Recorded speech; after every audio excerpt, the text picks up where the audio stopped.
Hi all, it's Alice Holland here from Stride Strong Physical Therapy, and today I'm going to go over the three main ways people are hurting their necks and causing their symptoms of neck pain, shoulder pain, and headaches to get worse.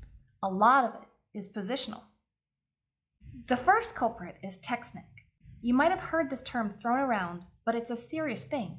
The more our society is connected to our devices like phones and tablets, the more we're seeing patients of different ages come in with neck pain. Just look at that angle bent at the neck. It not only strains muscles of the neck and shoulder, but it also pushes cervical discs in a very unhealthy position.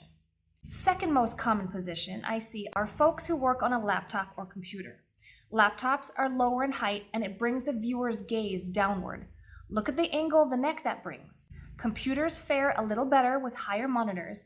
However, users tend to lean forward to reach their mouse or keyboard, or they simply get so engaged in their work that they hunch forward towards the monitor. This posture is bad because it shortens the muscles of the neck and strains the joints of the collarbone and thoracic spine. Chronic computer posture leads to pain and tightness in the chest, upper back, and neck muscles, leading to headache and fatigue. Third most common posture offender is when folks read books or play with their phones in bed. Guys, just because the rest of your body is relaxed and stretched out in bed doesn't mean your neck is. Look at that angle of strain in the neck. Do this for longer than 15 minutes and you're contributing to an unhealthy situation in your neck. Here are my suggestions to change your habits. Lift your phone to your face instead of craning your neck to see it.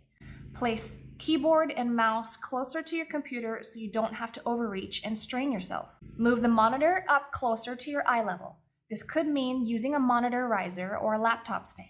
Read books upright in an armchair or use the armrests, a lap table, or cushions to support your elbows as you hold up the book. As for exercises, here's one I recommend. Occasionally, stand your back against a wall and contact the back of your neck to touch the wall.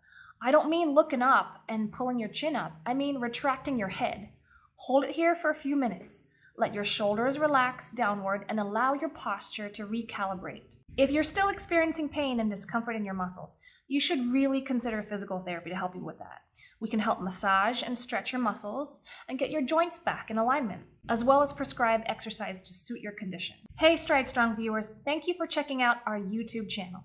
Subscribe by clicking on our button up here and click on any of the videos over here to watch more lifestyle tips on how to build a healthier you. This is Alice signing off.